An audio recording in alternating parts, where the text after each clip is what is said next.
con entera confianza. Soy marxista-leninista y seré marxista-leninista hasta el último día de mi vida. Es verdad que los gobiernos de Eisenhower y Kennedy decretaron serias restricciones al comercio entre los dos países, conocidas como el embargo, pero esas medidas fueron el resultado de las confiscaciones sin compensación de las propiedades y del acercamiento de La Habana a Moscú, y no la causa del comportamiento socialista de Fidel Castro. Fidel Castro además tenía otros argumentos y razones para abrazar el comunismo. Sentía un profundo desprecio por el multipartidismo. Para él, la confrontación política era politiquería. Por otra parte, el comunismo le daba la coartada perfecta para establecer una dictadura personal interminable.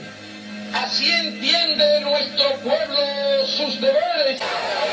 ¿Cómo Fidel Castro y un puñado de seguidores fanáticos pudieron llevar a los cubanos a una dictadura marxista-leninista y colocar al país en la órbita soviética si los comunistas apenas tenían simpatías en la sociedad y jamás alcanzaron el 5% de apoyo electoral?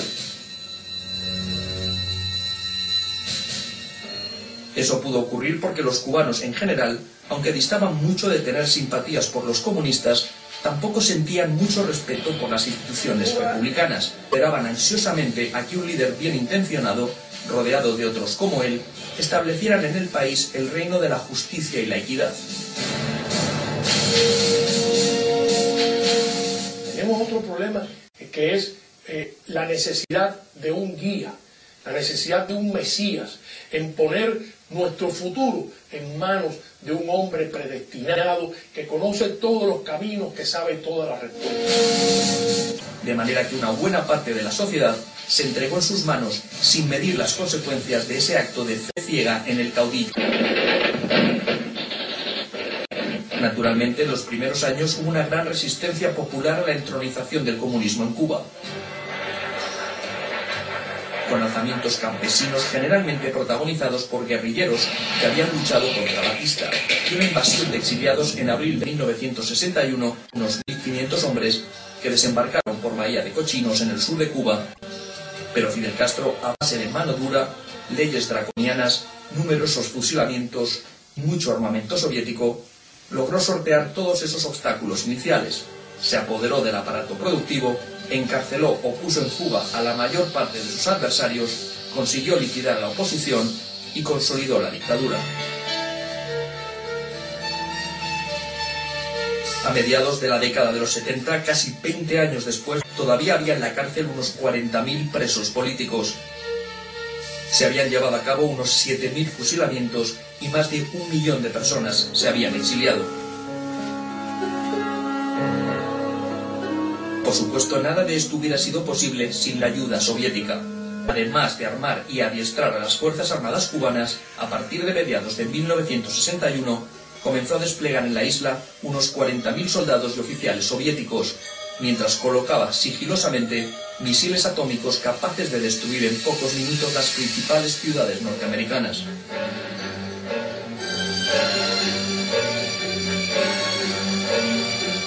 El gobierno de John Fitzgerald Kennedy decretó el bloqueo marítimo de Cuba y le exigió a Moscú la retirada de ese armamento, cosa a la que se avino Nikita Khrushchev, entonces primer ministro de la URSS. Sin embargo, como parte de la negociación que puso fin a esta peligrosa crisis, la Casa Blanca aceptó no invadir a Cuba directamente ni permitir que otra nación latinoamericana lo hiciera. El acuerdo Kennedy-Khrushchev de octubre de 1962 tuvo el efecto de garantizar que Estados Unidos no intentaría liquidar violentamente al gobierno de Castro. El gobierno cubano desde entonces libre para crear una sociedad comunista prácticamente sin oposiciones. ¿Cómo se hizo? En octubre de 1960 se produjo la confiscación y estatización de todas las empresas medianas y grandes del país. A partir de ese momento, comenzó a marchas forzadas la construcción de un Estado comunista en el que el gobierno controlaba la mayor parte del aparato productivo. Casi toda la propiedad agraria fue a parar a manos del gobierno.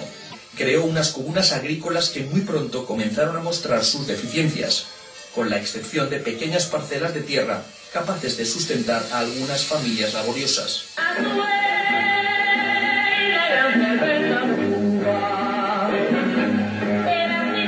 En el orden comercial e industrial sucedió lo mismo. En 1959, en Cuba se fabricaban unos 10.000 productos y existía un denso tejido comercial en manos privadas. El Estado confiscó todas esas empresas, saltaría sobre las previsiones de Marx y construiría el comunismo sin pasar por la etapa del capitalismo desarrollado. Movido por resortes emocionales y no por recompensas económicas, bajo la dirección de Fidel Castro y el Che Guevara. Pero todo ese voluntarismo resultó desastroso. Los líderes revolucionarios no tenían experiencia empresarial. La producción agrícola e industrial cayó en picado. Casi inmediatamente se produjo un severo desabastecimiento que obligó al gobierno a repartir libretas de racionamiento que todavía se mantienen, mientras se desataba un grave proceso inflacionario que estremecía al país.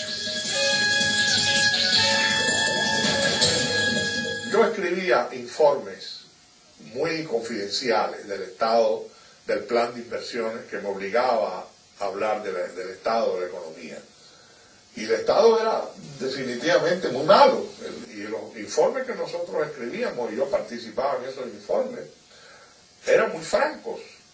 Sin embargo, la respuesta de Fidel Castro fue incrementar la presencia del Estado en la producción, decretando en 1968 otro espasmo confiscatorio que acabó con cualquier vestigio de actividades privadas, mientras ordenaba la producción de 10 millones de toneladas de azúcar durante la zafra o cosecha de 1970, mucho más de la cantidad que razonablemente el país podía cultivar, esfuerzo económico que produjo un enorme descalabro en el resto de los renglones de la producción nacional. La consecuencia de aquellos planes improvisados, casi todos basados en la fiebrada imaginación de Fidel Castro, fue la quiebra financiera del país, una reducción sustancial de la capacidad de consumo de los cubanos y el fracaso de lo que se llamó el idealismo revolucionario. Lo que entonces se dijo era que terminaba la etapa del gobierno carismático unipersonal y se pasaba la era del pragmatismo institucional guiado por el partido único, algo que en realidad nunca sucedió, porque Fidel mantuvo totalmente las riendas del poder en sus manos.